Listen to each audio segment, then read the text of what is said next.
ஆரம்பிச்சதை அதை முடிகிற வரைக்கும் கொண்டு போகிற அபிஷேகத்தை கர்த்தரிடத்துல நம்ம கேட்டு பெற்றுக்கொள்ளணும். நம்மகிட்ட இருக்கிற ஒரு மிகப்பெரிய பலவீனம் என்ன அப்படின்னா, எல்லாத்தையும் ஆரம்பிச்சு விடுறோம்.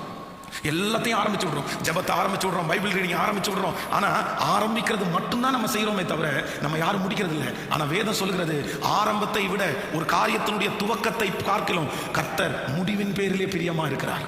நீ ஆரம்பிக்கிறது பெருசு இல்லப்பா, நீ ஆரம்பிக்கிறது பெருசு இல்லை, முடிவு வரைக்கும் நீ அதிலே இருக்க வேண்டும். இன்னைக்கு ஒரு தீர்மானம் எடுங்க. நஷ்டப்பட்ட காரியங்கள், நீங்கள் நிறுத்தின எல்லா காரியங்களையும் நீங்கள் சீர்தூக்கி பார்த்து, இல்ல அதற்காக நான் இன்னும் கொஞ்சம் உழைப்பை நான் செலவு பண்ணுவேன், அதற்காக இன்னும் கொஞ்சம் ஜெபத்தை நான் செலவு பண்ணுவேன், அதற்காக இன்னும் கொஞ்சம் நான் யோசிக்க ஆரம்பிச்சிருவேன், அதற்காக கொஞ்சம் தூங்காம இருந்து அந்த காரியத்தை செஞ்சு திரும்பி அதெல்லாம் கிளியர் பண்ணுங்க, அதெல்லாம் தட்டி எடுங்க. நான் சொல்றேன், நம்முடைய தேவனாகிய கர்த்தர் உங்களோடு கூட இருப்பாரேயானால் நீங்க எந்த இடத்துல போனாலும் என்ன செஞ்சாலும் அதுல கர்த்தருடைய கரம் இருக்குமே. ஆனால் உங்களை அதுல ஆசீர்வதிக்கிறதுக்கு கர்த்தர் வல்லவராய் இருக்கிறார். இன்னைக்கு இந்த ஜெபத்துல யாரோ ஒருத்தர் நினைச்சிட்டு இருக்கலாம், நான் நிறுத்த போறேன் பாஸ்டர், இதுக்கு மேல நான் ஓட மாட்டேன்.